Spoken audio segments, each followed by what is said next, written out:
এটা আব্দুল কাদের 1900 বাড়ির থাকত। এই অবস্থায় ওনার স্ত্রী বিনা সরকার রানী প্রবাসে দুবাই যায়।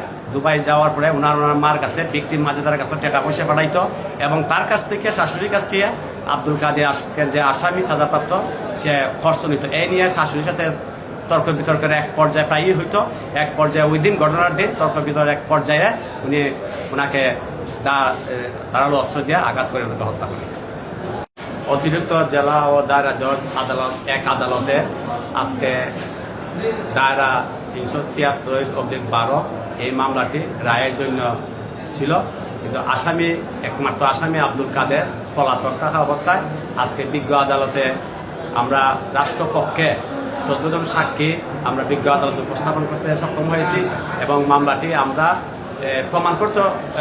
রাষ্ট্রপক্ষে আমরা প্রমাণ করতে সক্ষম হয়েছি যে একমাত্র আসামি তার শাশুড়িকে তার বসত করে ধারালো অস্ত্র দিয়া কুপিয়ে আঘাত করতে এখানে ঘটনাস্থলে ওনার মৃত্যু হয় এবং তাকে আসামি করে মৃতের ছেলে আসামি করে তাকে মামলা করে দীর্ঘ আইনি প্রক্রিয়া শেষে আজকে বিজ্ঞ আদালত তাকে যাবজ্জীবন সাজা দেন এবং 10,000 টাকা জরিমানা ওনাদের 6 মাসের জেল।